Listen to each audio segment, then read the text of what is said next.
ਉਸੇ ਗੁਰੂ ਘਰ ਵਿੱਚ ਜਿੱਥੇ ਆਪਾਂ ਨੂੰ ਲਿਵ ਜੋੜਨੀ ਸੀ, ਉੱਥੇ ਖੜੇ ਹੋ ਕੇ ਗੁਰਬਾਣੀ ਦੀ ਕਥਾ ਦੇ ਵਿਰੋਧ ਵਿੱਚ ਹੀ ਬੋਲਣ ਲੱਗ ਪਏ ਹਾਂ।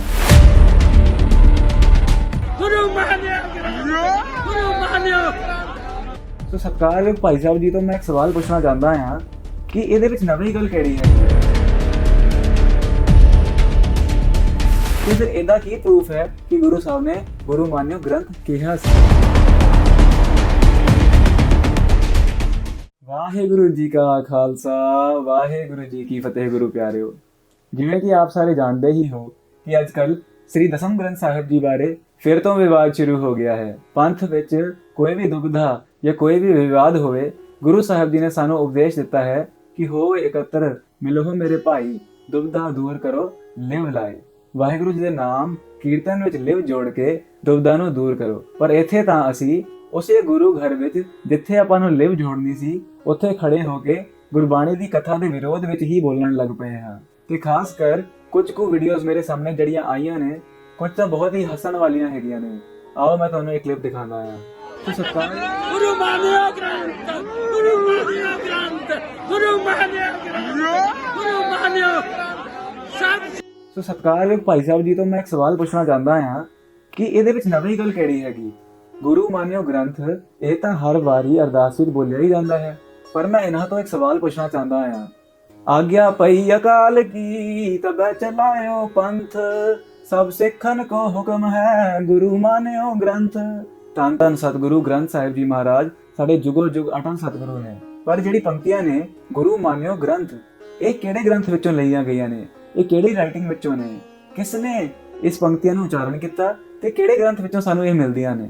ਕਿਉਂਕਿ ਗੁਰੂ ਗ੍ਰੰਥ ਸਾਹਿਬ ਜੀ ਵਿੱਚ ਇਹ ਕਿਤੇ ਵੀ ਨਹੀਂ ਲਿਖਿਆ ਕਿ ਗੁਰੂ ਮਾਨਿਓ ਗ੍ਰੰਥ। ਹਾਂ, ਗੁਰਬਾਣੀ ਵਿੱਚ ਇਹ ਤਾਂ ਲਿਖਿਆ ਹੈ ਕਿ ਬਾਣੀ ਗੁਰੂ, ਗੁਰੂ ਹੈ ਬਾਣੀ, ਵਿੱਚ ਬਾਣੀ ਅੰਮ੍ਰਿਤ ਸਾਰੇ, ਗੁਰ ਬਾਣੀ ਕਹੈ ਸੇਵਕ ਜਨ ਮਾਨੈ, ਪਰ ਤਖ ਗੁਰੂ ਨਿਸਤਾਰੇ।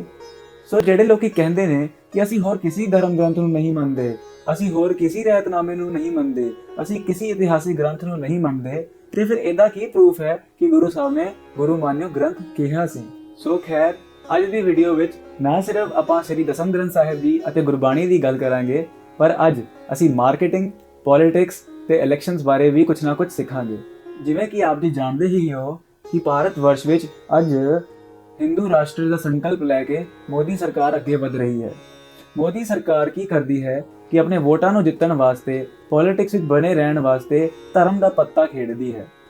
ਦੇਖੋ ਪਿਆਰਿਓ, ਦੋ ਤਰ੍ਹਾਂ ਦੀ ਮਾਰਕੀਟਿੰਗ ਵਿੱਚ ਅਪੀਲਸ ਹੁੰਦੀਆਂ ਨੇ। ਆਪਣੇ ਕਸਟਮਰ ਨੂੰ ਬਣਾਉਣ ਵਾਸਤੇ ਕੀ ਕੀਤਾ ਜਾਂਦਾ ਹੈ? ਜਾਂ ਤਾਂ ਲੌਜਿਕ ਨਾਲ ਕਸਟਮਰ ਨੂੰ ਕਨਵਿੰਸ ਕੀਤਾ ਜਾਂਦਾ ਹੈ ਜਾਂ ਇਮੋਸ਼ਨ ਨਾਲ। ਲੌਜਿਕ ਦਾ ਮੈਂ ਤੁਹਾਨੂੰ ਇੱਕ ਐਗਜ਼ਾਮਪਲ ਦਿੰਦਾ ਹਾਂ ਕਿ ਇੱਕ ਮੋਟਰਸਾਈਕਲ ਦੀ ਕੰਪਨੀ ਕਹਿੰਦੀ ਹੈ ਕਿ ਸਾਡੀ ਮੋਟਰਸਾਈਕਲ ਦੀ ਐਵਰੇਜ ਮਾਈਲੇਜ ਦੂਜੀ ਕੰਪਨੀ ਨਾਲੋਂ ਬਿਹਤਰ ਹੈਗੀ, ਇਸ ਕਰਕੇ ਤੁਹਾਨੂੰ ਇਹ ਵਾਲੀ ਮੋਟਰਸਾਈਕਲ ਲੈਣੀ ਚਾਹੀਦੀ ਹੈ। ਸਹੀ ਗੱਲ ਹੈ, ਜੇ ਇਹਦੀ ਐਵਰੇਜ ਜਾਂ ਮਾਈਲੇਜ ਜ਼ਿਆਦਾ ਹੈ ਤੇ ਆਪਾਂ ਨੂੰ ਉਹ ਲੈਣੀ ਚਾਹੀਦੀ ਹੈ। ਇਹ ਹੈ ਲੌਜੀਕਲ ਜਾਂ ਰੈਸ਼ਨਲ ਅਪੀਲ ਜੋ ਇੱਕ ਕਸਟਮਰ ਨੂੰ ਕੀਤੀ ਜਾਂਦੀ ਹੈ। ਹੁਣ ਮੈਂ ਤੁਹਾਨੂੰ ਇੱਕ ਐਗਜ਼ਾਮਪਲ ਦਿੰਦਾ ਹਾਂ ਇਮੋਸ਼ਨਲ ਅਪੀਲ ਦਾ। ਜਿਵੇਂ ਕਿ ਜੌਨਸਨ ਐਂਡ ਜੌਨਸਨ ਬੇਬੀ ਵਾਲੇ ਐਡਵਰਟਾਈਜ਼ਮੈਂਟ ਵਿੱਚ ਦਿਖਾਉਂਦੇ ਨੇ ਕਿ ਮਾँ आपका ख्याल रख रही है ना, यानी कि ਜਿਹੜੀ ਮਾँ जॉनसन एंड जॉनसन वाला शैम्पू नहीं लगा रही, जॉनसन एंड जॉनसन वाला सोप नहीं लगा रही, वो अपने बच्चों का ख्याल रख ही नहीं रही। तो बच्चा कहेगा माँ आप मेरा ख्याल नहीं रखती, आप जॉनसन बेबी वाला तो साबुन लेके ही नहीं आती। फिर माँ कहेगी ओहो मैं तो जॉनसन बेबी वाला लेके आऊंगी क्योंकि मैं तो बच्चे का ख्याल रखती हूँ। तो इस तरह से इमोशनल एक्सप्लॉइट करके चीज को बेचा जाता है, साबुन और शैम्पू को बेचा जाता है। जबकि सच्चाई तो ये है कि जॉनसन एंड जॉनसन में जो केमिकल यूज किए जाते हैं वो हमारे शरीर के लिए हानिकारक है, वो अच्छे नहीं है। जो माँ अपने बच्चे को जॉनसन एंड जॉनसन लगा रही है वो बच्चे का ख्याल नहीं रख रही है। ये तो सिर्फ एडवर्टाइजमेंट में हमें बेचने के लिए इमोशनल गेम खेली गई थी। सो इसी तरह जो बड़ी सरकारें हैं, जैसे कि एग्जाम्पल मोदी सरकार का ही ले लीजिए, वो क्या करते हैं? लॉजिक पे तो वो फेल है क्योंकि डेवलपमेंट के नाम पे जीरो, एम्प्लॉयमेंट के नाम पे जीरो, इकोनॉमी के नाम पे जीरो, इंडियन करेंसी की वैल्यू के नाम पे जीरो, और जितने भी इंफ्रास्ट्रक्चर है, ट्रांसपोर्टेशन है, हर चीज पे तो जीरो ही है। किसी भी चीज में कोई ग्रोथ है ही नहीं। अभी रिसेंटली जीडीपी के आंकड़े आए थे -23, तो कोई ग्रोथ तो है ही नहीं। तो इनके पास क्या है? लॉजिकल कोई अप्रोच नहीं है। अब आती है इमोशनल अप्रोच। इमोशनल अप्रोच में एक पार्ट है रिलीजियस बिलीफ का, धार्मिक सिद्धांत का। सो देश की जो मेजॉरिटी है, जो उस गवर्नमेंट की कस्टमर है यानी कि वोटर बनेगी, अब उस वोटर को लेने के लिए क्या किया जाएगा? लॉजिक तो अपने पास है ही नहीं, विकास मॉडल तो हमारा फेल हो चुका है। तो अब कौन सा मॉडल यूज होगा? हिंदू खतरे में है, मंदिर वहीं बनाएंगे, ट्रिपल तलाक लेके आएंगे, और क्या करेंगे जी? एनआरसी लेके आएंगे, सीएबी बिल लेके आएंगे।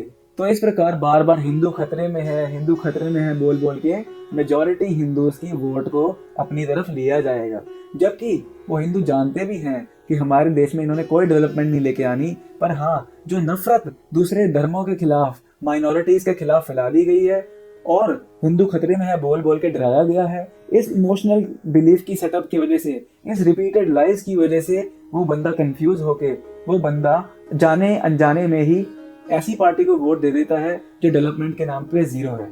तो इस तरह इलेक्शंस में मार्केटिंग की जाती है, पॉलिटिक्स में गेम खेली जाती है। अब हम बात करें हमारे गुरुद्वारे इलेक्शन के बारे में। दोस्तों याद रखिए, ये विवाद अब क्यों उठा है? क्योंकि गुरुद्वारे इलेक्शन आने वाले हैं और इलेक्शन में दो तरह की पार्टीज और दो तरह के वोटर बनाने की कोशिश की गई है। एक दसम ग्रंथ सपोर्टर्स, एक एंटी दसम ग्रंथ। अब होता क्या है, जो पार्टी जो दसम ग्रंथ साहब के अगेंस्ट प्रोटेस्ट कर रही है, वो किनका वोट जीतने की कोशिश कर रही है? उन सिखों की जिनको गुरबाणी के बारे में ज्यादा ज्ञान नहीं है, जिन्होंने गुरबाणी का ज्यादा अभ्यास नहीं किया, और बाकी ग्रंथों का अध्ययन करना तो बहुत दूर की बात है। तो होएगा क्या, जो एक गलिबल सिख है पर हाँ वो गुरु ग्रंथ साहिब जी से प्यार करता है, तो जब हम उसको कहेंगे कि आपके गुरु ग्रंथ साहिब जी पे कब्जा करने के लिए एक और ग्रंथ आपके में लेके आया जा रहा है सो एंड सो एजेंसी द्वारा, तो वो घबरा जाएगा। वो कहेगा चाहे मैं बाणी तो नहीं पढ़ता, लेकिन मैं वोट जरूर इन पार्टी को दूंगा जो गुरु ग्रंथ साहिब जी के बचाव में काम कर रही है। तो होगा क्या प्यारियों कि उनको वोट मिल जाएगी, वो इलेक्शन जीत जाएंगे और इस तरह वो गुरबाणी के खिलाफ, दसम ग्रंथ साहिब जी के खिलाफ दुष्प्रचार करेंगे। इसका डायरेक्ट इम्पैक्ट क्या होगा कि दसम ग्रंथ साहिब जी जो खालसा पंथ का बहुत ही इंटीग्रल पार्ट है, उसके ऊपर अटैक हो जाएगा।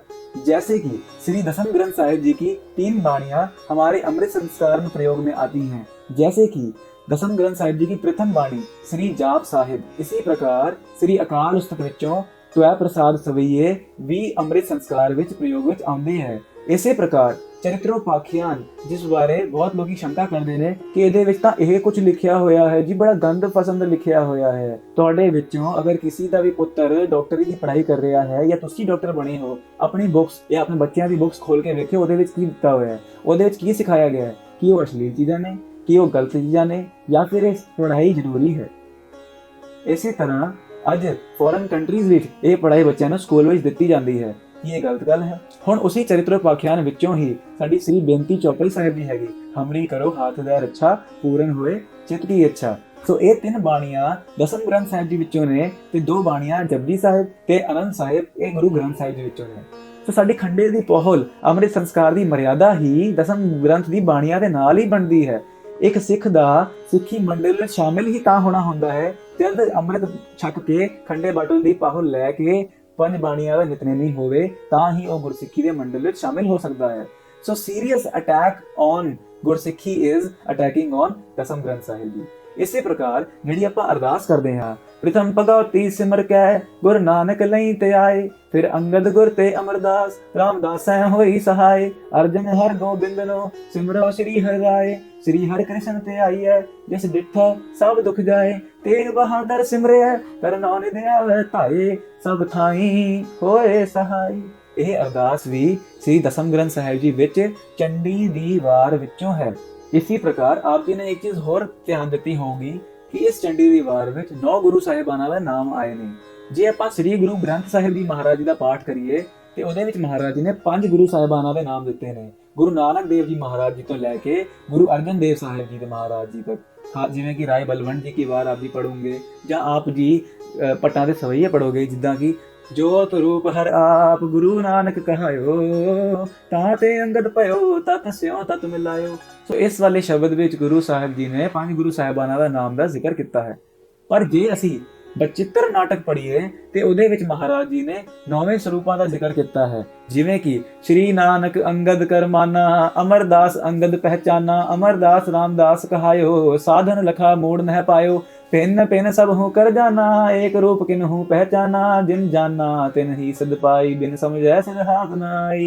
रामदास हर सो मिल गए, गुरता दीत अर्जन है पए, जब अर्जन प्रभु लोक सिधारे, हर गोबिंद तह ठां बैठारे। हर गोबिंद प्रभु लोक सिधारे, हरि राय तह ठां बैठारे, हरि कृष्ण तिनके सुत भये, तिन ते तेग बहादुर पए। ਇਸ ਤੋਂ ਬਾਅਦ ਗੁਰੂ ਸਾਹਿਬ ਜੀ ਨੇ ਲਿਖਿਆ ਹੈ ਉਹ ਸ਼ਬਦ ਜਿਹੜਾ ਆਪ ਸਾਰੇ ਹੀ ਪੜ੍ਹਦੇ ਹੋ। ਤਿਲਕ ਜੰਜੂ ਰਾਖਾ ਪ੍ਰਭ ਤਾਂਕਾ, ਕੀਨੋ ਬੜੋ ਕਲੂ ਮੈਂ ਸਾਕਾ, ਸਾਧਨ ਹੇਤ ਇਤੀ ਜਿਨ ਕਰੀ, ਸੀਸ ਦਿਆ ਪਰ ਸੀ ਨਾ ਉਚਰੀ, ਧਰਮ ਹੇਤ ਸਾਕਾ ਜਿਨ ਕੀਆ, ਸੀਸ ਦਿਆ ਪਰ ਸਿਰ ਨ ਦਿਆ, ਨਾਟਕ ਟੀਚੇ ਟਕ ਕੀਏ ਕੁਕਾਜਾ, ਪ੍ਰਭ ਲੋਗਨ ਕਹਿ ਆਵਤ ਲਾਜਾ, की कर फोर दिल्ली सिर प्रभुपुर किया प्यार, तेग बहादुर सीकरिया करी ना किन्हू आन, तेग बहादुर के चलत पयो जगत को शोक, है सब जग पयो, जय जय जय सुरलोक। ਸੋ ਇਹ ਜਿਹੜੀ ਸ਼ਹਾਦਤ ਦੀ ਗਾਥਾ ਹੈ ਇਹ ਬਚਿੱਤਰ ਨਾਟਕ ਵਿੱਚ ਦਿੱਤੀ ਹੋਈ ਹੈ। ਇਸੇ ਵਿੱਚ ਮਹਾਰਾਜ ਜੀ ਨੇ ਲਿਖਿਆ ਹੈ ਕਿ ਗੁਰੂ ਤੇਗ ਬਹਾਦਰ ਸਾਹਿਬ ਜੀ ਨੇ ਤਿਲਕ ਤੇ ਜਨੇਊ ਦੀ ਰੱਖਿਆ ਵਾਸਤੇ ਆਪਣਾ ਸੀਸ ਦਿੱਤਾ ਆ। ਹੁਣ ਆਪਾਂ ਗੁਰੂ ਗ੍ਰੰਥ ਸਾਹਿਬ ਜੀ ਵਿੱਚ ਪੜ੍ਹੀਏ ਤੇ ਉਹਦੇ ਵਿੱਚ ਤਾਂ ਸ਼ਹਾਦਤ ਦਾ ਜ਼ਿਕਰ ਹੀ ਨਹੀਂ ਹੈ। ਤੁਹਾਨੂੰ ਪਤਾ ਹੈ ਕੁਝ ਲੋਕ ਜਿਹੜੇ ਨਾ ਸ਼ੁਕਰੇ ਅਕਿਰਤਗਣ ਨੇ ਉਹ ਗੁਰੂ ਤੇਗ ਬਹਾਦਰ ਸਾਹਿਬ ਜੀ ਦੀ ਇਸ ਕੁਰਬਾਨੀ ਨੂੰ ਆਪਣੀ ਕ੍ਰਿਤਗਨਤਾ ਨਹੀਂ ਦੇਣਾ ਚਾਹੁੰਦੇ, ਉਹ ਉਸ ਤੋਂ ਮੁਨਕਰ ਹੋਣਾ ਚਾਹੁੰਦੇ ਹੈ। ਤੇ ਜੇ ਦਸਮ ਗ੍ਰੰਥ ਸਾਹਿਬ ਜੀ ਦਾ ਆਪਾਂ ਇਹ ਪਾਠ ਕਰਨਾ ਛੱਡ ਦਿੱਤੇ ਤੇ ਆਪਾਂ ਨੂੰ ਕਿੱਦਾਂ ਪਤਾ ਲੱਗੂਗਾ ਕਿ ਸਾਡੇ ਸਤਿਗੁਰਾਂ ਨੇ ਇਹ ਵੱਡੀ ਕੁਰਬਾਨੀ ਦਿੱਤੀ, ਇਹ ਸ਼ਹਾਦਤ ਦਿੱਤੀ ਉਸ ਧਰਮ ਵਾਸਤੇ ਜਿਹਨੂੰ ਉਹ ਆਪ ਨਹੀਂ ਮੰਨਦੇ, ਆਪ ਫੋਲੋ ਨਹੀਂ ਕਰਦੇ, ਪਰ fundamental right of religion, right to choose, right to freedom ਵਾਸਤੇ ਉਹਨਾਂ ਨੇ ਆਪਣਾ ਸੀਸ ਦਿੱਤਾ। ਸੋ ਸਾਡੇ ਮਹਾਨ ਸਤਿਗੁਰਾਂ ਦੀ ਗਾਥਾ ਤਾਂ ਬਚਿੱਤਰ ਨਾਟਕ ਵਿੱਚ ਲਿਖੀ ਹੋਈ ਹੈ। ਇਸੇ ਪ੍ਰਕਾਰ ਇੱਕ ਬੜੇ ਹੀ ਹਾਸੇ ਵਾਲੀ ਗੱਲ ਸੁਣਨ ਨੂੰ ਮਿਲਦੀ ਹੈ ਕਿ ਜਿਹੜੇ ਦਸਮ ਗ੍ਰੰਥ ਸਾਹਿਬ ਜੀ ਦੇ ਅਗੇਂਸਟ ਮੋਰਚਾ ਲਾ ਰਹੇ ਨੇ ਉਹ ਅਕਸਰ ਕਹਿੰਦੇ ਨੇ ਵਾਹਿਗੁਰੂ ਜੀ ਕਾ ਖਾਲਸਾ ਵਾਹਿਗੁਰੂ ਜੀ ਕੀ ਫਤਿਹ। ਤੇ ਮੈਂ ਸੋਚਦਾ ਹਾਂ ਕਿ ਇਹ ਵਾਹਿਗੁਰੂ ਜੀ ਕਾ ਖਾਲਸਾ ਤੇ ਵਾਹਿਗੁਰੂ ਜੀ ਕੀ ਫਤਿਹ ਕਿਉਂ ਬੋਲ ਰਹੇ ਨੇ, ਕਿਉਂਕਿ ਗੁਰੂ ਗ੍ਰੰਥ ਸਾਹਿਬ ਜੀ ਵਿੱਚ ਤਾਂ ਵਾਹਿਗੁਰੂ ਜੀ ਕਾ ਖਾਲਸਾ ਵੀ ਨਹੀਂ ਲਿਖਿਆ ਤੇ ਨਾ ਹੀ ਵਾਹਿਗੁਰੂ ਜੀ ਕੀ ਫਤਿਹ ਲਿਖਿਆ ਹੈ। ਪਰ ਹਾਂ ਦਸਮ ਗ੍ਰੰਥ ਸਾਹਿਬ ਜੀ ਦੀ ਬਹੁਤ ਸਾਰੀ ਬਾਣੀਆਂ ਵਿੱਚ ਵਾਹਿਗੁਰੂ ਜੀ ਕੀ ਫਤਿਹ ਲਿਖਿਆ ਹੋਇਆ ਹੈ। ਸੋ ਜਿਹੜੇ ਦਸਮ ਗ੍ਰੰਥ ਸਾਹਿਬ ਜੀ ਦੇ ਅਗੇਂਸਟ ਬੋਲਦੇ ਨੇ ਉਹਨਾਂ ਨੂੰ ਬੇਨਤੀ ਹੈ ਕਿ ਆਪ ਜੀ ਰਾਮ ਰਾਮ ਬੋਲ ਸਕਦੇ ਹੋ, ਤੁਸੀਂ ਹਰੇ ਹਰੇ ਵੀ ਬੋਲ ਸਕਦੇ ਹੋ, ਕਿਉਂਕਿ ਗੁਰੂ ਗ੍ਰੰਥ ਸਾਹਿਬ ਜੀ ਵਿੱਚ ਮਹਾਰਾਜ ਤਾਂ ਕਹਿ ਰਹੇ ਨੇ ਰਾਮ ਰਾਮ ਬੋਲ ਰਾਮ ਰਾਮ, ਤੇ ਤੁਸੀਂ ਰਾਮ ਰਾਮ ਬੋਲ ਕੇ ਵੀ ਆਪਣਾ ਇੰਟਰਵਿਊ ਸ਼ੁਰੂ ਕਰ ਸਕਦੇ ਹੋ, ਜਾਂ ਤੁਸੀਂ ਹਰ ਹਰ ਹਰ ਹਰ ਹਰ ਹਰੇ ਵੀ ਬੋਲ ਸਕਦੇ ਹੋ, ਕਿਉਂਕਿ ਗੁਰੂ ਗ੍ਰੰਥ ਸਾਹਿਬ ਜੀ ਵਿੱਚ ਤਾਂ ਹਰ ਹਰ ਹਰ ਹਰ ਹਰ ਹਰੇ ਵੀ ਆਇਆ ਹੈ। ਸੋ ਤੁਸੀਂ ਇਹ ਵੀ ਬੋਲ ਸਕਦੇ ਹੋ, ਪਰ ਵਾਹਿਗੁਰੂ ਜੀ ਕੀ ਫਤਿਹ ਨਹੀਂ ਆਈ। ਤੇ ਇਸ ਕਰਕੇ ਤੁਸੀਂ ਲੋਕਾਂ ਨੂੰ ਗੁੰਮਰਾਹ ਕਰਨ ਵਾਸਤੇ ਵਾਹਿਗੁਰੂ ਜੀ ਕਾ ਖਾਲਸਾ ਵਾਹਿਗੁਰੂ ਜੀ ਕੀ ਫਤਿਹ ਨਾ ਬੋਲੋ, ਕਿਉਂਕਿ ਤੁਸੀਂ ਜਿਸ ਗ੍ਰੰਥ ਵਿੱਚੋਂ ਇਹ ਫਤਿਹ ਆਈ ਹੈ ਉਹਦੇ ਤਾਂ ਅਗੇਂਸਟ ਬੋਲਦੇ ਪਏ ਹੋ। ਸੋ ਇਹ ਬੜੀ ਸਿਆਣਪ ਵਾਲੀ ਗੱਲ ਵੈਸੇ ਵੀ ਨਹੀਂ ਲੱਗਦੀ। ਪਰ ਹਾਂ ਕਈ ਲੋਕ ਇਹ ਕਹਿੰਦੇ ਨੇ ਕਿ ਇਹ ਹਿੰਦੂਆਂ ਦਾ ਗ੍ਰੰਥ ਹੈ, ਪਰ ਜੇ ਦਸਮ ਗ੍ਰੰਥ ਸਾਹਿਬ ਹਿੰਦੂਆਂ ਦਾ ਗ੍ਰੰਥ ਹੁੰਦਾ ਤੇ ਇਹ ਕੋਈ ਹਿੰਦੂ ਕਿਵੇਂ ਲਿਖ ਸਕਦਾ ਹੈ ਕਿ ਮੈਂ ਨਾ ਗਣੇਸ਼ ਹੈ ਪ੍ਰਥਮ ਮਨਾਉ, ਕ੍ਰਿਸ਼ਨ ਬਿਸ਼ਨ ਕਬ ਹੂੰ ਨਾ ਧਿਆਉ, ਕਿ ਮੈਂ ਨਾ ਤਾਂ ਗਣੇਸ਼ ਦੀ ਪੂਜਾ ਕਰਦਾ ਹਾਂ, ਨਾ ਮੈਂ ਕ੍ਰਿਸ਼ਨ ਦੀ ਪੂਜਾ ਕਰਦਾ ਹਾਂ, ਨਾ ਮੈਂ ਵਿਸ਼ਨੂੰ ਦੀ ਪੂਜਾ ਕਰਦਾ ਹਾਂ। ਤੇ ਕ੍ਰਿਸ਼ਨ ਜੀ ਬਾਰੇ ਕੀ ਲਿਖਿਆ ਹੈ, ਕ੍ਰਿਸ਼ਨ ਸੇ ਕੀਟ ਕੋਟੇ ਉਪਾਏ, ਉਹ ਸਾਰੇ ਗੜੇ ਫੇਰ ਮੇਟੇ ਬਣਾਏ, ਕਿ ਕ੍ਰਿਸ਼ਨ ਜੀ ਵਰਗੇ ਤਾਂ ਵਾਹਿਗੁਰੂ ਜੀ ਨੇ ਕਿੰਨੇ ਹੀ ਬਣਾਤੇ, ਕਿੰਨੇ ਹੀ ਡਿਸਟਰੋਏ ਕਰ ਦਿੱਤੇ, ਇਹਦਾ ਕੋਈ ਅੰਤ ਹੀ ਨਹੀਂ ਹੈ। ਕੀ ਕੋਈ ਹਿੰਦੂ ਜਿਹੜੇ ਆਪਣੇ ਅਵਤਾਰਾਂ ਨੂੰ ਸ਼੍ਰੀ ਰਾਮ ਚੰਦਰ ਨੂੰ ਕ੍ਰਿਸ਼ਨ ਜੀ ਨੂੰ ਇੰਨਾ ਮੰਨਦਾ ਹੈ ਉਹ ਇਹ ਲਿਖ ਸਕਦਾ ਆ? ਨਹੀਂ ਲਿਖ ਸਕਦਾ। ਇਸੇ ਪ੍ਰਕਾਰ ਜੇ ਅਸੀਂ ਰਹਿਰਾਸ ਸਾਹਿਬ ਜੀ ਦੀ ਬਾਣੀ ਵੇਖੀਏ ਤੇ ਰਹਿਰਾਸ ਸਾਹਿਬ ਜੀ ਦੀ ਬਾਣੀ ਵਿੱਚ ਜਿਹੜਾ ਸਵਈਆ ਹੈ, ਪਾਏ ਗਹੇ ਜਬ ਤੇ ਤੁਮਰੇ ਤਬ ਤੇ ਕੋ ਆਂਖ ਤਰੇ ਨਹੀਂ ਆਨਿਓ, ਰਾਮ ਰਹੀਮ ਪੁਰਾਨ ਕੁਰਾਨ ਅਨੇਕ ਕਹੈ ਮਤ ਏਕ ਨ ਮਾਨਿਓ, ਸਿਮਰਤ ਸ਼ਾਸਤਰ ਬੇਦ ਸਬੈ ਬਹੁ ਭੇਦ ਕਹੈ ਹਮ ਏਕ ਨ ਜਾਣਿਓ, ਸ਼ਨੀ ਅਸਪਾਨ ਕਿਰਪਾ ਤੁਮਰੀ ਕਰ ਮੈਂ ਨ ਕਹਿਓ ਸਭ ਤੋਹੇ ਬਖਾਨਿਓ। ਇਹ ਜਿਹੜਾ ਸਵਈਆ ਹੈ ਇਹ ਵੀ 24 ਅਵਤਾਰਾਂ ਵਿੱਚੋਂ ਰਾਮ ਅਵਤਾਰ ਵਿੱਚੋਂ ਹੈਗਾ। ਉਸ ਰਾਮ ਅਵਤਾਰ ਦੇ ਕੰਕਲੂਜਨ ਵਿੱਚ, ਸਮਰੀ ਵਿੱਚ, ਲਾਸਟ ਵਿੱਚ ਗੁਰੂ ਸਾਹਿਬ ਕੀ ਲਿਖਦੇ ਨੇ ਕਿ ਮੈਂ ਰਾਮਚੰਦਰ ਜੀ, ਰਹੀਮ ਜੀ, ਕੁਰਾਨ, ਪੁਰਾਨ, ਸਿਮਰਤ, ਸ਼ਾਸਤਰ, ਵੇਦ ਇਹਨਾਂ ਵਿੱਚੋਂ ਕਿਸੇ ਨੂੰ ਵੀ ਨਹੀਂ ਮੰਨਦਾ, ਕਿਉਂਕਿ ਮੇਰੀ ਸਿੱਧੀ ਲਿਵ ਵਾਹਿਗੁਰੂ ਜੀ ਦੇ ਚਰਨਾਂ ਵਿੱਚ ਜੁੜੀ ਹੋਈ ਹੈ। ਵਾਹਿਗੁਰੂ ਜੀ ਮੇਰੇ ਤੋਂ ਜੋ ਬੁਲਾਉਂਦੇ ਹੈ ਮੈਂ ਉਹੀ ਬੋਲਦਾ ਹਾਂ, ਉਹੀ ਸਾਰਿਆਂ ਨੂੰ ਦੱਸਦਾ ਹਾਂ, ਮੈਨੂੰ ਕਿਸੇ ਦੀ ਕੋਈ ਪਰਵਾਹ ਨਹੀਂ ਹੈਗੀ। ਇਹ ਗੁਰੂ ਸਾਹਿਬ ਜੀ ਨੇ ਰਾਮ ਅਵਤਾਰ ਵਿੱਚੋਂ ਲਿਆ ਹੈ ਤੇ ਰਾਮ ਅਵਤਾਰ ਦਾ ਹੀ ਅੰਸ਼ ਅਸੀਂ ਰਹਿਰਾਸ ਸਾਹਿਬ ਜੀ ਦੇ ਪਾਠ ਵਿੱਚ ਕਰਦੇ ਹਾਂ। ਤੇ ਉਸ ਤੋਂ ਬਾਅਦ ਜਿਹੜਾ ਦੋਹਰਾ ਆਉਂਦਾ ਹੈ, ਸਗਲ ਦੁਆਰ ਕੋ ਛਾੜ ਕੇ ਗਏ ਹੋ ਤੁਹਾਰੋ ਦੁਆਰ, ਬਾਹੇ ਗਹੇ ਕੀ ਲਾਜਸ ਗੋਬਿੰਦ ਦਾਸ ਤੁਹਾਰ, ਇਹ ਵੀ ਦਸਮ ਗ੍ਰੰਥ ਸਾਹਿਬ ਜੀ ਵਿੱਚੋਂ ਹੀ ਹੈ। ਸੋ ਬੇਸਿਕਲੀ ਜੇ ਤੁਹਾਡੇ ਕੋਲ ਦਸਮ ਗ੍ਰੰਥ ਸਾਹਿਬ ਜੀ ਨਹੀਂ ਨੇ, ਤੁਸੀਂ ਆਪਣੀ ਨਿਤਨੇਮ ਦੀਆਂ 3 ਬਾਣੀ ਨਹੀਂ ਪੜ੍ਹ ਸਕਦੇ। ਸੰਧਿਆ ਵੇਲੇ ਰਹਿਰਾਸ ਸਾਹਿਬ ਜੀ ਦੀ ਬਾਣੀ ਵਿੱਚ ਗੁਰੂ ਗੋਬਿੰਦ ਸਿੰਘ ਜੀ ਦੀ ਬਾਣੀ ਨਹੀਂ ਪੜ੍ਹ ਸਕਦੇ, ਜਿਵੇਂ ਕਿ ਚੌਪਈ ਸਾਹਿਬ, ਸਵਈਏ, ਅਸੀਂ ਅਰਦਾਸ ਨਹੀਂ ਕਰ ਸਕਦੇ। ਇਸੇ ਪ੍ਰਕਾਰ ਅਸੀਂ ਵਾਹਿਗੁਰੂ ਜੀ ਕਾ ਖਾਲਸਾ ਵਾਹਿਗੁਰੂ ਜੀ ਕੀ ਫਤਿਹ ਵੀ ਨਹੀਂ ਬੋਲ ਸਕਦੇ, ਕਿਉਂਕਿ ਇਹ ਵੀ ਦਸਮ ਗ੍ਰੰਥ ਸਾਹਿਬ ਜੀ ਵਿੱਚ ਹੈ। ਗੁਰੂ ਗ੍ਰੰਥ ਸਾਹਿਬ ਜੀ ਵਿੱਚ ਤਾਂ ਰਾਮ ਰਾਮ ਬੋਲ ਰਾਮ ਰਾਮ ਲਿਖਿਆ ਹੋਇਆ। ਹੁਣ ਕਈ ਲੋਕ ਕਹਿਣਗੇ ਕਿ ਉੱਥੇ ਰਾਮ ਰਾਮ ਦਾ ਅਰਥ ਤਾਂ ਹੈ ਰਮੇ ਹੋਏ ਈਸ਼ਵਰ, ਹੈ ਨਾ। ਇਸੇ ਪ੍ਰਕਾਰ ਹਰੇ ਹਰੇ ਦਾ ਅਰਥ ਹੈ ਕਿ ਜਿਹੜਾ ਪਾਪਾਂ ਨੂੰ ਹਿਰ ਲੈਣ ਵਾਲਾ ਵਾਹਿਗੁਰੂ ਹੈ। ਤੇ ਮੈਂ ਉਹਨਾਂ ਨੂੰ ਇਹੀ ਲੌਜੀਕ ਨਾਲ ਪੁੱਛਦਾ ਆ ਕਿ ਜਦ ਦੇਹ ਸ਼ਿਵਾ ਵਰ ਮੋਹਿ ਇਹ ਸ਼ੁਭ ਕਰਮਨ ਤੇ ਕਬਹੂ ਨਾ ਟਰਮ ਗੁਰੂ ਗੋਬਿੰਦ ਸਿੰਘ ਜੀ ਨੇ ਉਚਾਰਨ ਕੀਤਾ, ਤੇ ਤੁਸੀਂ ਇਹ ਕਿਉਂ ਕਹਿੰਦੇ ਹੋ ਕਿ ਇਹ ਸ਼ਿਵ ਜੀ ਦੀ ਪੂਜਾ ਕਰਨਾ ਸਾਨੂੰ ਸਿਖਾਉਂਦਾ ਹੈ?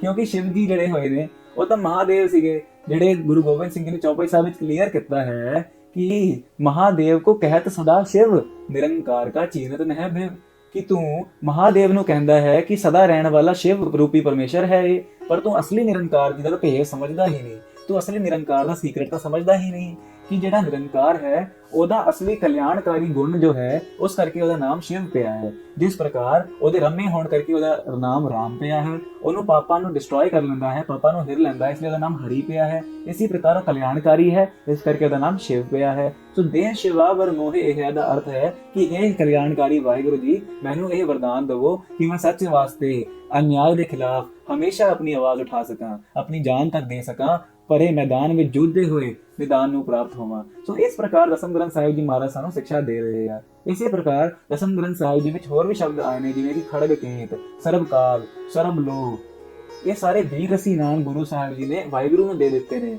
ਗੁਰੂ ਗ੍ਰੰਥ ਸਾਹਿਬ ਜੀ ਵਿੱਚ ਪ੍ਰੇਮ ਭਰਪੂਰ ਨਾਮ ਨੇ, ਜਿੱਦਾਂ ਕਿ ਕਿਰਪਾ ਨਿਧ, ਦਇਆਲ, ਹੈਨਾ, ਪ੍ਰਤਪਾਲੂ। ਐਂਡ ਦਸਮ ਗ੍ਰੰਥ ਸਾਹਿਬ ਜੀ ਵਿੱਚ ਖੰਡ ਬਿਹੰਡਨ, ਖਲ ਦਲ ਖੰਡਨ, ਅਤਰਣ ਮੰਡਨ, ਬਰਬੰਡਨ, ਬੁਦੰਡ ਅਖੰਡਨ, ਤੇਜ ਪ੍ਰਚੰਡਨ, ਜੋਤ ਅਮੰਡਨ, ਭਾਨ ਪ੍ਰਵੰਗ ਸੁਖ ਸੰਤਾ ਕਰਣੰ, ਦੁਰਵਤ ਨਰਣੰ, ਕਿਲਵੇ ਹਰਣੰ, ਅਸ ਸਰਣੰ, ਜੈ ਜੈ ਜਗਕਾਰਨ, ਸ੍ਰਿਸ਼ਟ ਉਬਾਰਣ, ਮਮ ਪ੍ਰਤਪਾਰਨ, ਜੈ ਤੇ ਗੰ।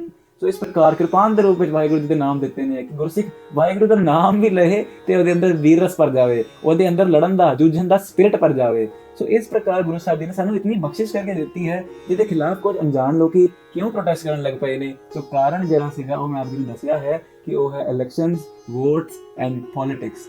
ਸੋ ਹੁਣ ਇੱਕ ਚੀਜ਼ ਹੋਰ ਸਮਝ ਲਈਏ ਕਿ ਜੇ ਅਸੀਂ ਉਹਨੂੰ ਵੋਟ ਪਾਈਏ ਜਿਹੜਾ ਦਸਮ ਗ੍ਰੰਥ ਸਾਹਿਬ ਜੀ ਦੀ ਕਥਾ ਕਰਵਾ ਰਿਹਾ ਹੈ, ਤਾਂ ਕੀ ਇਹ ਫਾਇਦੇ ਦਾ ਸੌਦਾ ਹੋਏਗਾ? ਸਾਨੂੰ ਦੇਖਣਾ ਪਊਗਾ ਕਿ ਇਸ ਕੇਵਲ ਗੁਰਬਾਣੀ ਦੀ ਕਥਾ ਕਰਵਾਉਣ ਨਾਲ ਹੀ ਕੋਈ ਪੰਥਿਕ ਨਹੀਂ ਬਣ ਜਾਂਦਾ। ਇਸ ਚੀਜ਼ ਨੂੰ ਸਮਝਣ ਦਾ ਯਤਨ ਕਰੋ ਪਿਆਰਿਓ। ਜਿਹੜਾ ਬੰਦਾ ਗੁਰਬਾਣੀ ਦੇ ਅਰਥ ਗਲਤ ਕਰਵਾ ਰਿਹਾ ਹੈ ਉਹ ਤਾਂ 100% ਸ਼ੋਰ ਹੈ ਕਿ ਗਲਤ ਬੰਦਾ ਹੈ, ਪਰ ਜਿਹੜਾ ਗੁਰਬਾਣੀ ਦੇ ਅਰਥ ਸਹੀ ਵੀ ਕਰਵਾ ਰਿਹਾ ਹੈ, ਯੂ ਕੈਨ ਨਾਟ ਟਰਸਟ ਹਿਮ 100%। ਇਸ ਗੱਲ ਨੂੰ ਚੇਤੇ ਰੱਖਿਓ। ਕਿਉਂ? ਕਿਉਂਕਿ ਜਿਹੜਾ ਬੰਦਾ ਸਾਡੀ ਕਮੇਟੀ ਵਿੱਚ ਟੌਪ ਦੀ ਮੈਨੇਜਮੈਂਟ ਵਿੱਚ ਬੈਠਾ ਹੋਇਆ ਹੈ, ਕੀ ਪਤਾ ਉਹ ਸੈਂਟਰਲ ਗਵਰਨਮੈਂਟ ਦਾ ਐਮਪੀ ਜਾਂ ਐਮਐਲਏ ਹੋਵੇ। ਸੋ ਜੇ ਉਹ ਸੈਂਟਰਲ ਗਵਰਨਮੈਂਟ ਦਾ ਐਮਪੀ ਜਾਂ ਐਮਐਲਏ ਹੋਊਗਾ ਤੇ ਉਹ ਸਾਡੇ ਪੰਥ ਦੀ ਭਲਾਈ ਵਾਸਤੇ ਕੁਝ ਕਰੂਗਾ ਜੀ? ਨਹੀਂ ਕਰੂਗਾ, ਕਿਉਂਕਿ ਉਹਨੇ ਤਾਂ ਆਪਣੀ ਕੁਰਸੀ ਨਾਲ ਮਤਲਬ ਹੈ, ਤੇ ਕੁਰਸੀ ਦੇਣ ਵਾਲੇ ਉਹਦੇ ਬੌਸ ਜਿਹੜੇ ਬੈਠੇ ਨੇ ਉਹ ਉਹਨੂੰ ਇਦਾਂ ਦਾ ਸਿੱਖਾਂ ਨੂੰ ਕੋਈ ਕਰਮ ਕਰਨ ਨਹੀਂ ਦੇਣਗੇ ਜਿਹਦੇ ਨਾਲ ਸਿੱਖ ਆਜ਼ਾਦੀ ਵਾਸਤੇ ਆਪਣਾ ਮੋਰਚਾ ਲਾ ਸਕਣ। ਸੋ ਇਸ ਪੋਲਿਟਿਕਸ ਨੂੰ ਸਮਝਣ ਦੀ ਯਤਨ ਕਰੋ। ਜਦ ਆਪਾਂ ਦੋ ਧਿਰਾਂ ਬਣਾ ਲੈਂਦੇ ਹਾਂ, ਦਸਮ ਗ੍ਰੰਥ ਸਾਹਿਬ, ਐਂਟੀ ਦਸਮ ਗ੍ਰੰਥ ਸਾਹਿਬ, ਅਸੀਂ ਆਪਸ ਵਿੱਚ ਉਲਝਣਾ ਸ਼ੁਰੂ ਕਰ ਦਿੰਦੇ ਹਾਂ।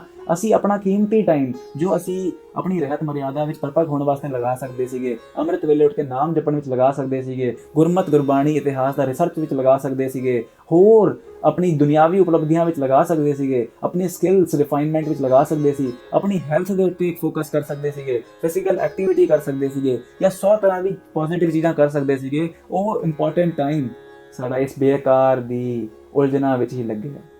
ਸੋ ਗੁਰੂ ਸਾਹਿਬ ਨੇ ਸਾਨੂੰ ਕਿਹਾ ਸੀਗਾ ਖਾਲਸਾ ਕਿਸ ਵਾਸਤੇ ਬਣਾਇਆ ਹੈ? ਸੰਸਾਰ ਨੂੰ ਸੇਧ ਦੇਣ ਵਾਸਤੇ, ਸੰਸਾਰ ਨੂੰ ਲੰਗਰ ਛਕਾਉਣ ਵਾਸਤੇ, ਦੇਗ ਤੇਗ ਫਤਿਹ ਕਰਨ ਵਾਸਤੇ। ਪਰ ਖਾਲਸਾ ਆਪਸ ਵਿੱਚ ਹੀ ਲੜੀ ਜਾ ਰਿਹਾ ਹੈ, ਇਹਨੂੰ ਆਪ ਹੀ ਸੇਧ ਨਹੀਂ ਮਿਲ ਰਹੀ, ਹੋਰਾਂ ਨੂੰ ਕੀ ਸੇਧ ਦੇਣੀ ਸੀਗੀ? ਅਸੀਂ ਤਾਂ ਇੱਕ ਸਿਰਫ ਗ੍ਰੰਥ ਕਰਕੇ ਆਪਸ ਵਿੱਚ ਲੜੀ ਜਾ ਰਹੇ ਹਾਂ। ਅਸੀਂ ਕੀ ਕਰਾਂਗੇ? ਕਦੀ ਸੋਚਿਆ ਕਰੋ ਇਸ ਬਾਰੇ? ਛੋਟੇ ਛੋਟੇ ਇਸ਼ੂਜ਼ ਦੇ ਉੱਤੇ ਅਸੀਂ ਇੰਨਾ ਵੱਡਾ ਵਿਵਾਦ ਬਣਾ ਦਿੰਦੇ ਹਾਂ। ਇਹ ਆਮ ਸਿੱਖ ਵਾਸਤੇ ਮੇਰਾ ਮੈਸੇਜ ਹੈਗਾ, ਜਿਹੜੇ ਪੋਲੀਟੀਕਲ ਬੰਦੇ ਨੇ ਇਹਨਾਂ ਨੂੰ ਤੁਸੀਂ ਛੱਡੋ, ਇਹਨਾਂ ਨੂੰ ਸਾਈਡ ਤੇ ਕਰੋ, ਕਿਉਂਕਿ ਇਹ ਜਿਹੜੇ ਬੰਦੇ ਨੇ ਇਹ ਤੁਹਾਨੂੰ ਗੁੰਮਰਾਹ ਕਰਕੇ, ਬ੍ਰੇਨ ਵਾਸ਼ ਕਰਕੇ ਕੁਝ ਵੀ ਕਰਵਾ ਸਕਦੇ ਨੇ। They are only for their own selfish interest. So ਇਸ ਗੱਲ ਨੂੰ ਸਮਝੋ ਤੇ ਤੁਸੀਂ ਕਦੇ ਧਿਆਨ ਨਾਲ ਸੋਚੋ ਕਿ ਹੁਣ ਤੱਕ ਜਿੰਨੇ ਵੀ ਪੰਥ ਦੀ ਸੰਪਰਦਾਵਾਂ ਹੋਈਆਂ ਨੇ, ਸ਼ਹੀਦ ਸਿੰਘ ਹੋਏ ਨੇ, ਕੀਰਤਨੀ ਹੋਏ ਨੇ, ਵੱਡੇ ਵੱਡੇ ਪ੍ਰਚਾਰਕ ਕਥਾਵਾਚਕ ਹੋਏ ਨੇ, ਕਿਸੇ ਨੇ ਵੀ ਇਸ ਪ੍ਰਕਾਰ ਦਸਮ ਗ੍ਰੰਥ ਸਾਹਿਬ ਜੀ ਉੱਤੇ ਸ਼ੰਕਾ ਨਹੀਂ ਕੀਤਾ। ਚਾਹੇ ਉਹ ਦਮਦਮੀ ਟਕਸਾਲ ਦੇ ਮੁਖੀ ਸੰਤ ਬਾਬਾ ਜਰਨੈਲ ਸਿੰਘ ਜੀ ਖਾਲਸਾ ਪਿੰਡਰਾਂ ਵਾਲੇ ਹੋਣ, ਭਾਵੇਂ ਭਾਈ ਸਾਹਿਬ ਭਾਈ ਰਣਧੀਰ ਸਿੰਘ ਹੋਣ, ਭਾਵੇਂ ਭਾਈ ਸਾਹਿਬ ਭਾਈ ਵੀਰ ਸਿੰਘ ਜੀ ਹੋਣ, ਇਸੇ ਪ੍ਰਕਾਰ ਪ੍ਰੋਫੈਸਰ ਪੂਰਨ ਸਿੰਘ ਜੀ ਹੋਣ, ਇਸੇ ਪ੍ਰਕਾਰ ਕੀਰਤਨੀਆਂ ਵਿੱਚ ਸ਼੍ਰੋਮਣੀ ਕੀਰਤਨੀ ਹੋਣ, ਭਾਈ ਮਨਪ੍ਰੀਤ ਸਿੰਘ ਕਾਨਪੁਰੀ ਹੋਣ, ਜਾਂ ਹੋਰ ਗੁਰਸਿੱਖ ਹੋਣ ਜਿਹੜੇ ਦਰਬਾਰ ਸਾਹਿਬ ਵਿੱਚ ਇੰਨੇ ਸਾਲਾਂ ਤੋਂ ਕੀਰਤਨ ਦੀ ਸੇਵਾ ਕਰਦੇ ਆ ਰਹੇ ਨੇ। ਇਸੇ ਪ੍ਰਕਾਰ ਸ਼ਹੀਦ ਸਿੰਘ ਜਿਨ੍ਹਾਂ ਨੇ ਆਪਣੀ ਕੌਮ ਵਾਸਤੇ ਸਿਰ ਤੱਕ ਲੇਖ ਲਾਤੇ, ਆਪਣੀ ਜਾਨ ਦੇਤੀਆਂ, ਆਪਣੇ ਸਰੀਰ ਉੱਤੇ ਤਸੀਹੇ ਸਹੇ, ਪਰ ਪੰਥ ਨੂੰ ਆਂਚ ਨਹੀਂ ਆਣ ਦਿੱਤੀ, ਜਿੱਦਾਂ ਕਿ ਧੰਨ ਧੰਨ ਸ਼ਹੀਦ ਬਾਬਾ ਅਨੂਪ ਸਿੰਘ ਜੀ, ਜਿੱਦਾਂ ਕਿ ਭਾਈ ਫੌਜਾ ਸਿੰਘ ਜੀ, ਜਿਵੇਂ ਕਿ ਭਾਈ ਕੁਲਵੰਤ ਸਿੰਘ ਨਾਗੋਕੇ, ਜਿਵੇਂ ਕਿ ਤੂਫਾਨ ਸਿੰਘ। ਇਸ ਪ੍ਰਕਾਰ ਜਿਹੜੇ ਗੁਰਸਿੱਖ ਹੋਏ ਨੇ ਜਿਨ੍ਹਾਂ ਨੇ ਆਪਣੀ ਸ਼ਹਾਦਤਾਂ ਦੇ ਦਿੱਤੀਆਂ, ਉਹਨਾਂ ਨੇ ਕਦੀ ਵੀ ਦਸਮ ਗ੍ਰੰਥ ਸਾਹਿਬ ਤੇ ਸ਼ੰਕੇ ਨਹੀਂ ਕੀਤੇ ਸੀਗੇ। ਉਹ ਤਾਂ ਆਪ ਨਿਤਨੇਮ ਦੇ ਇੰਨੇ ਪੱਕੇ ਸੀਗੇ ਕਿ ਭਾਈ ਅਨੋਖ ਸਿੰਘ ਜੀ ਜਦ ਉਹਨਾਂ ਦੀ ਅੱਖਾਂ ਵੀ ਕੱਢ ਲਈਆਂ ਗਈਆਂ ਸੀਗੀਆਂ, ਉਹਨਾਂ ਦੇ ਸਰੀਰ ਵਿੱਚ ਮੈਟਲ ਦੀਆਂ ਰੋਡਸ ਵੀ ਪਾ ਦਿੱਤੀਆਂ ਗਈਆਂ ਸੀਗੀਆਂ, ਤੇ ਉਹਨਾਂ ਨੂੰ ਪੁੱਠਾ ਵੀ ਲਟਕਾ ਦਿੱਤਾ ਗਿਆ ਸੀਗਾ, ਉਹਨਾਂ ਨੂੰ ਸ਼ੌਕਸ ਵੀ ਦਿੱਤੇ ਗਏ ਸੀਗੇ, ਪਰ ਉਹਨਾਂ ਨੇ ਆਪਣਾ ਰਹਿਰਾਸ ਸਾਹਿਬ ਦਾ ਟਾਈਮ ਨਹੀਂ ਛੱਡਿਆ। ਭਾਵੇਂ ਅੱਖਾਂ ਨਹੀਂ ਹੈਗੀਆਂ, ਸਰੀਰ ਟੁੱਟਿਆ ਹੋਇਆ ਹੈ, ਪਰ ਫਿਰ ਵੀ ਸੰਧਿਆ ਦੇ ਵੇਲੇ ਉਹ ਪੁਲਿਸ ਵਾਲੇ ਨੂੰ ਪੁੱਛਦੇ ਨੇ ਕਿ ਕਿੰਨਾ ਟਾਈਮ ਹੋਇਆ ਹੈ, ਤੇ ਉਹ ਕਹਿੰਦਾ ਸ਼ਾਮ ਦੇ 6 ਵਜੇ ਹੈ। ਤੇ ਭਾਈ ਸਾਹਿਬ ਕੀ ਕਰਦੇ ਨੇ, ਹਰ ਜੁਗ ਜੁਗ ਭਗਤ ਉਪਾਇਆ, ਪੈਦ ਰਖਦਾ ਆਇਆ ਰਾਮ ਰਾਜੇ। ਉਹ ਰਹਿਰਾਸ ਸਾਹਿਬ ਜੀ ਦਾ ਪਾਠ ਸ਼ੁਰੂ ਕਰ ਦਿੰਦੇ ਨੇ। ਤੇ ਸਾਡੇ ਜਿਹੜੇ ਇਹ ਸ਼ੰਕਾਵਾਦੀ ਵੀਰ ਨੇ, ਇਹਨਾਂ ਨੇ ਅੱਜ ਤੱਕ ਕੋਈ ਪੰਥ ਵਾਸਤੇ ਕੁਰਬਾਨੀ ਨਹੀਂ ਦਿੱਤੀ ਤੇ ਸਿਰਫ ਗੱਲਾਂ ਮਾਰਨ ਵਾਸਤੇ ਹੀ ਅੱਗੇ ਆਉਂਦੇ ਆ। ਇਹਨਾਂ ਨੂੰ ਚਾਹੀਦਾ ਪਤਾ ਕੀ ਹੈ ਕਿ ਇਹ ਨਾ ਤਾਂ ਅੰਮ੍ਰਿਤ ਵੇਲੇ ਉੱਠਣ, ਨਾ ਨਿਤਨੇਮ ਕਰਨ, ਆਰਾਮ ਨਾਲ 9 ਵਜੇ ਉੱਠਣ, ਮਾਸ ਮੱਛੀ ਛਕਣ, ਇਸ ਪ੍ਰਕਾਰ ਉਹ ਲਾਈਫ ਜੀਣ ਜਿਹਦੇ ਵਿੱਚ ਨਾ ਕੋਈ ਮਰਿਆਦਾ ਹੈ, ਨਾ ਕੋਈ ਰੋਕ ਟੋਕ ਹੈ, ਮਨਮਤ ਕਰਨ ਦੀ ਖੁੱਲੀ ਛੂਟ ਹੈ। तो जिन्होंने ये मनमत करनी है वो अपनी टीम चुन लो मनमत वाली। जे गुरमत के पासे गुरु साहब गुरसिखा के रस्ते में तुरना है तो ये तो गाड़ी राह है ही। तो एक चीज़ मैं आप जी नूं होर भी दसना चाहता हाँ कि इन्हां दा टारगेट श्री दसम ग्रंथ साहिब जी नहीं, इन्हां दे टारगेट गुरु ग्रंथ साहिब जी ने। ये सानू दसम ग्रंथ साहिब जी तो नहीं, ये सानू गुरु ग्रंथ साहिब जी तो तोड़ना चाहते हैं। ध्यान नाल वेखो गुरसिखो, गुरु ग्रंथ साहिब जी विच ये शब्द आंदे ने, धन धन तू माता देवकी जहे कर रमैया कवलापति, कि हे माता देवकी तू धन है क्योंकि तेरे घर रमैया का जन्म होया है, यानी कि कृष्ण जी का जन्म होया है। तो इत्थे कृष्ण जी नूं रब करके ते देवकी माता जी नूं धन धन करके आख्या गया है। ते जिहड़े लोग कहंदे ने कि दसम ग्रंथ साहिब दे विच तां बड़े ही हिंदू देवी देवता दा जिक्र है, ते तुसीं आप देखो गुरु ग्रंथ साहिब दे विच लिखिआ है धन धन तू माता देवकी, देवकी माता जी दी तारीफ कीती जा रही है। सो कल नूं यही शंकावादी वीर इन्नियां शब्दां ते भी शंका करनगे कि गुरु ग्रंथ साहिब जी भी धन धन तू माता देवकी लिखिया है, ये शब्द भी गुरबाणी नहीं है, इनू गुरु ग्रंथ साहिब विचों बाहर कर दवो, क्योंकि ये तां सानू देवकी माता नूं धन करन नूं कह रहे हैं, पर असीं ये नहीं फॉलो करना है ना। सो ये शंका भी होगा। इसी तरह इन्होंने शंका करना है आपे गोपी आपे काना आपे गऊ चरावै बाना। अब मैं आप जी नूं एक क्लिप दिखाऊंगा यार।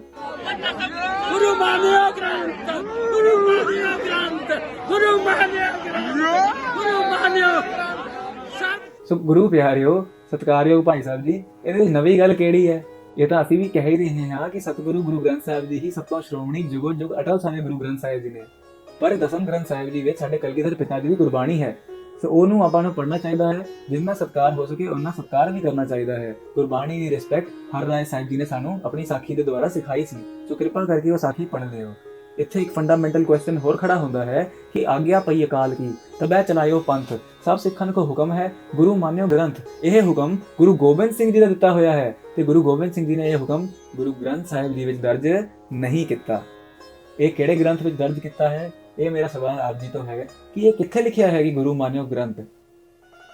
ते जे असीं गुरु ग्रंथ साहिब जी तो अलावा किसी ग्रंथ नूं नहीं मनदे ते असीं ये किदां मन लिया गुरु मान्यो ग्रंथ, क्योंकि ये तां गुरु ग्रंथ साहिब जी विच लिखिया ही नहीं होया।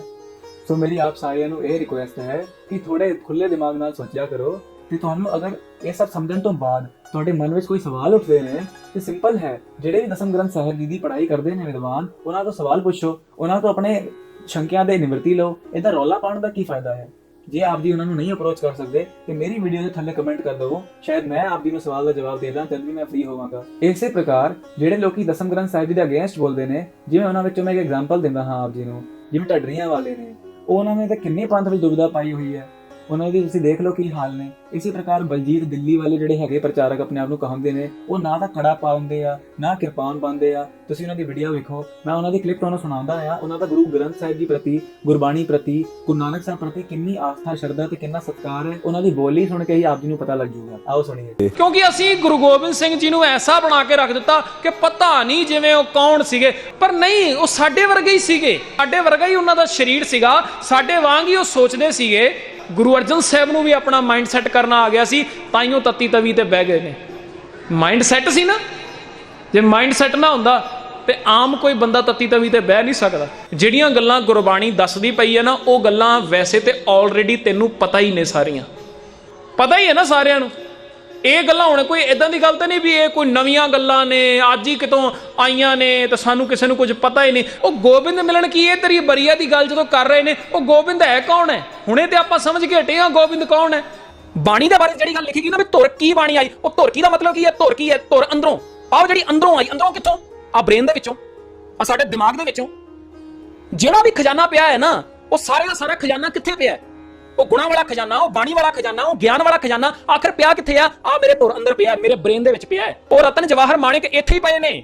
ਗੁਣ ਕਹਿ ਲਓ ਤੁਸੀਂ, ਬਾਣੀ ਕਹਿ ਲਓ, ਸ਼ਬਦ ਗੁਰੂ ਕਹਿ ਲਓ, ਗਿਆਨ ਗੁਰੂ ਕਹਿ ਲਓ, ਸੂਝ-ਬੂਝ ਕਹਿ ਲਓ, ਕਾਮਨ ਸੈਂਸ ਕਹਿ ਲਓ, ਠੀਕ ਹੈ ਨਾ? ਲਫ਼ਜ਼ ਭਾਵੇਂ ਕੋਈ ਵਰਤ ਲਓ, ਜਿਹੜਾ ਵੀ ਖਜ਼ਾਨਾ ਹੈ ਨਾ ਉਹ ਤੁਹਾਡੇ ਇੱਥੇ ਪਿਆ ਹੈ। ਦਿਮਾਗ ਦੇ ਵਿੱਚ ਹਰ ਕਿਸੇ ਦੇ ਚੰਗੀਆਂ ਗੱਲਾਂ ਵੀ ਹੈਗੀਆਂ ਨੇ, ਮੰਦੀਆਂ ਗੱਲਾਂ ਵੀ ਹੈਗੀਆਂ ਨੇ। ਉਹ ਜਿਹੜੀ ਚੰਗੀ ਵਿਚਾਰ ਹੈ ਨਾ, ਚੰਗੇ ਥਾਟਸ ਨੇ, ਜਿਹੜੇ ਚੰਗੀ ਵਿਚਾਰਧਾਰਾ ਹੈ ਜਿਹੜੀ, ਉਸ ਨੂੰ ਹੀ ਤੇ ਧੁਰ ਕੀ ਬਾਣੀ ਕਿਹਾ ਗਿਆ। ਮੇਰੇ ਬ੍ਰੇਨ ਦੇ ਵਿੱਚ ਮੇਰਾ ਸਤਿਗੁਰੂ ਹੈਗਾ ਨਾ, ਤੁਹਾਡੇ ਬ੍ਰੇਨ 'ਚ ਤੁਹਾਡਾ ਸਤਿਗੁਰੂ ਹੈਗਾ। ਇੱਥੇ ਤੱਕ ਬਲਜੀਤ ਦਿੱਲੀ ਵਾਲੇ ਦਾ ਗੁਰੂ ਸਾਹਿਬ ਦਾ ਨਾਮ ਵੀ ਗੁਰੂ ਕਹਿ ਕੇ ਨਹੀਂ ਲੈਂਦੇ। ਉਹ ਗੁਰੂ ਅਰਜਨ ਸਾਹਿਬ ਨਹੀਂ ਬੋਲਦੇ, ਉਹ ਕਹਿੰਦੇ ਨੇ ਮਹਿਲਾ ਪੰਜਵਾ ਕਹਿੰਦੇ ਨੇ, ਮਹਿਲਾ ਚੌਥਾ ਕਹਿੰਦੇ ਨੇ। ਉਹ ਗੁਰੂ ਰਾਮਦਾਸ ਸਾਹਿਬ ਨਹੀਂ ਕਹਿੰਦੇ, ਗੁਰੂ ਨਾਨਕ ਸਾਹਿਬ ਵੀ ਨਹੀਂ ਕਹਿੰਦੇ, ਉਹ ਕਹਿੰਦੇ ਨੇ ਬਾਬਾ ਨਾਨਕ ਕਹਿੰਦੇ ਨੇ। ਹੁਣ ਮੈਂ ਆਪ ਜੀ ਨੂੰ ਆਪਣੇ ਬਾਰੇ ਦੱਸਣਾ ਚਾਹੁੰਦਾ ਹਾਂ। ਮੇਰੇ ਨਾਲ ਵੀ ਇਦਾਂ ਹੀ ਹੋਇਆ ਸੀਗਾ। ਅੱਜ ਤੋਂ 3-4 ਸਾਲ ਪਹਿਲਾਂ ਮੈਨੂੰ ਵੀ ਇਦਾਂ ਦੇ ਸ਼ੰਕਾਵਾਦੀ ਲੋਕੀ ਮਿਲ ਗਏ ਸੀ, ਜਿਹੜੇ ਮੈਨੂੰ ਵੀ ਗਲਤ ਅਰਥ ਸਮਝਾਉਣ ਦੀ ਕੋਸ਼ਿਸ਼ ਕਰ ਰਹੇ ਸੀਗੇ। ਪਰ ਮੈਂ ਕੁਝ ਗੁਰਸਿੱਖਾਂ ਨੇ ਮੈਨੂੰ ਸਮਝਾਇਆ ਕਿ ਬਿਨਾਂ ਅਧਿਐਨ ਕਰੇ ਕੋਈ ਗੱਲ ਨਹੀਂ ਕੀਤੀ ਹੁੰਦੀ। ਤਾਂ ਮੈਂ ਆਪ ਦਸਮ ਗ੍ਰੰਥ ਸਾਹਿਬ ਜੀ ਨੂੰ ਪੜ੍ਹਨ ਲੱਗ ਪਿਆ, ਤੇ ਜਿਵੇਂ ਮੈਂ ਦਸਮ ਗ੍ਰੰਥ ਸਾਹਿਬ ਨੂੰ ਪੜ੍ਹਨ ਲੱਗ ਪਿਆ, ਮੈਨੂੰ ਬਾਣੀ ਵਿੱਚੋਂ ਉਹ ਖਜ਼ਾਨੇ ਮਿਲਣੇ ਸ਼ੁਰੂ ਹੋਏ ਜਿਹੜੇ ਬੜੇ ਹੀ ਕੀਮਤੀ ਸੀਗੇ। ਤੇ ਮੈਂ ਕਿਹਾ ਇਹ ਗੁਰੂ ਕਲਗੀਧਰ ਪਿਤਾ ਜੀ ਦੀ ਜਿਹੜੀ ਬਾਣੀ ਹੈ, ਇਹਦੇ ਵਿੱਚ ਤਾਂ ਬੜਾ ਖਜ਼ਾਨਾ ਛੁਪਿਆ ਹੋਇਆ ਹੈ, ਆਪਾਂ ਇਹਨੂੰ ਵੀ ਵਿਚਾਰ ਕਰਨਾ ਚਾਹੀਦਾ ਹੈ। ਸਤਿਗੁਰੂ ਗੁਰੂ ਗ੍ਰੰਥ ਸਾਹਿਬ ਜੀ ਤਾਂ ਸਾਡੇ ਹਿਰਦੇ ਵਿੱਚ ਵਸਦੇ ਹੀ ਵਸਦੇ ਨੇ। ਆਪਾਂ ਨੂੰ ਦਸਮ ਗ੍ਰੰਥ ਸਾਹਿਬ ਜੀ ਦੀ ਬਾਣੀ ਵੀ ਪੜ੍ਹਨੀ ਚਾਹੀਦੀ ਤੇ ਵਿਚਾਰਨੀ ਚਾਹੀਦੀ ਹੈ। ਇਹਦੇ ਵਿੱਚ ਵੀ ਬੜਾ ਵੱਡਮੁੱਲਾ ਖਜ਼ਾਨਾ ਛੁਪਿਆ ਹੋਇਆ ਹੈ। ਸੋ ਗੁਰੂ ਪਿਆਰਿਓ, ਨਾਮ ਜਪਿਆ ਕਰੋ, ਪ੍ਰੇਮ ਸਹਿਤ ਗੁਰਬਾਣੀ ਪੜ੍ਹਿਆ ਕਰੋ, ਗੁਰਬਾਣੀ ਦੇ ਅਰਥ ਵਿਚਾਰਿਆ ਕਰੋ, ਗੁਰੂ ਦੀਆਂ ਸਾਖੀਆਂ ਪੜ੍ਹਿਆ ਕਰੋ। ਉਹੀ ਸਾਡੀ ਸਿੱਖੀ ਦੀ ਜੜ ਨੇ। ਸਾਡੇ ਬੱਚਿਆਂ ਵਿੱਚ ਸਿੱਖੀ ਜੇ ਆਉਣੀ ਆ ਤਾਂ ਉਹਨਾਂ ਸਾਖੀਆਂ ਕਰਕੇ ਹੀ ਆਉਣੀ ਆ। ਸੋ ਮੇਰੀ ਬੇਨਤੀ ਪ੍ਰਵਾਨ ਕਰਨਾ ਜੀ। ਕਿਸੇ ਦੇ ਦਿਲ ਨੂੰ ਕੋਈ ਠੇਸ ਪਹੁੰਚੀ ਹੋਵੇ ਤੇ ਮੈਨੂੰ ਬਖਸ਼ ਲੈਣਾ, ਮੈਨੂੰ ਆਪਣਾ ਬੱਚਾ ਸਮਝ ਕੇ ਮਾਫ ਕਰ ਦੇਣਾ ਜੀ। ਵਾਹਿਗੁਰੂ ਜੀ ਕਾ ਖਾਲਸਾ, ਵਾਹਿਗੁਰੂ ਜੀ ਕੀ ਫਤਿਹ।